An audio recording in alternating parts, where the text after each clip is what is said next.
people honestly think that they actually need 4 different men in their lives, and it's actually one man with these 4 roles. And one of them is the handyman, the best friend, the mandingo lover. Everybody always kind of laughs about that one. Yep. Yeah. Father figure. The father figure, that's right. I'm thinking to myself, who's the 4th one? The father figure. So all of these roles they're just all in one man, you know? And as you kind of read in the book, it's not about wanting to actually change someone, you know? It's actually about looking at yourself and seeing how you are playing these roles within yourself. And I think a lot of the times, you know, it's all about a mindset. You know, I mean, we know that, right, Carolyn? Yep. But it's, as you read in the book, you know, like the mandingo lover, let's have a little bit of conversation about that one, because everybody was like, oh my God, you know. Well, it's not all about the sexual aspect of it, right? Correct. So as we kind of talk a little bit about it, it's all about, you know, in your mind, how we're being sensual, you know, with your partner. Your attentiveness. You're attentive, yes. How much you're willing to educate yourself and learn more. Learn more about, you know, your partner, what their needs are, what their wants are, what do they like. When you become romantic, you know, what are the things that, in all honesty, what turns you on? You know, your communication is so extremely important in your relationship. I don't know how else to put it, but you need to speak. You need to have that conversation about your wants, your needs, the things that make you uncomfortable. That's very important in a relationship, right? And first of all, you know, establishing a no judgment and no label zone. That is key. Discussing it, not just assuming it, but speaking it into existence. So what we've always done, and it's literally making a decision. A simple case of, here's the deal. We're being judged every single day of our lives, the minute we step out of our homes.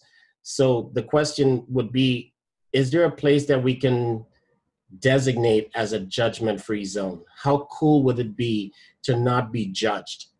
And we designate that as our bedroom. So when we get into our bedroom, we can talk about anything without fear of being judged by the other. But we had to speak it into existence. And how we speak that into existence is saying, hey, is it fair to say that our bedroom can be a judgment-free zone? The answer, of course, would be yes. Of course, it can be no in some instances, but in this case, it was yes. Now, the next question is, how do we go about that? Can we agree to hold each other accountable when we see the other person passing judgment? And what would that look like? So the question would be, okay, I want for you to just maybe a key word. Like, for instance, we came up with a new little plan. Every time I see her getting really strong, emotional about passionate about something, to the point where the passion takes over, I just rub her back and say, and she'll know by code, right? So we basically set up almost a code system, an agreement, an understanding of what that communication would look like. But we know once we get in there, everything is off the table. It's whatever we feel at the moment, whatever we're thinking about. And keeping in mind that in the book, I spoke a lot about the largest and most responsive sexual organ in the human body, which both men and women share, and that's the brain. So it's taking us more out of the physical aspect of it and focusing on the on the mental and the mental stimulation and the mental awareness within a relationship, within the intimacy.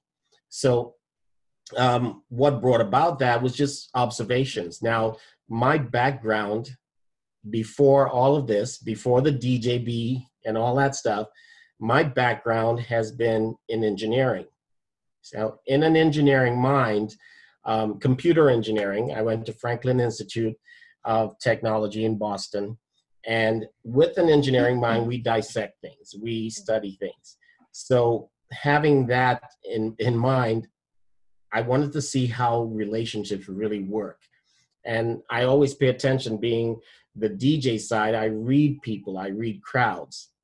So it actually is somewhat of a form of manipulation, but in a good way. Like, for instance, I just attended an event in Breckenridge, and one of the speakers talked about brainwashing and how brainwashing isn't necessarily a bad thing. It's washing out, taking out the old and reprogram it with new things. Well, we're constantly programming our minds with all sorts of different things. TV is a great is a great example of how our minds are constantly being programmed.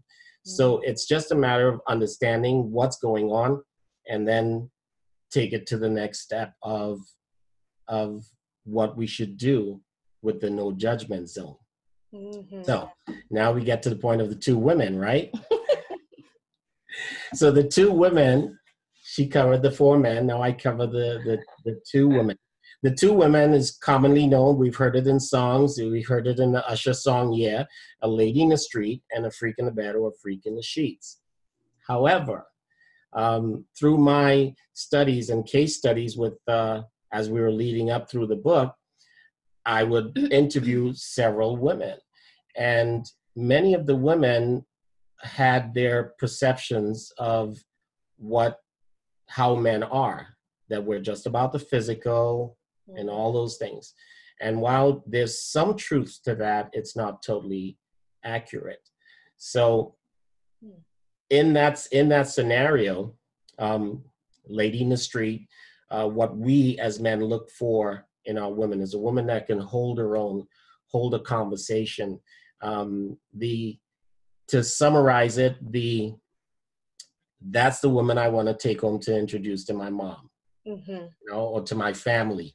This is the type of person that what us men call the arm candy, or the woman that help me out here. The eye candy? Yeah, the eye candy, the trophy. The trophy wife. The trophy.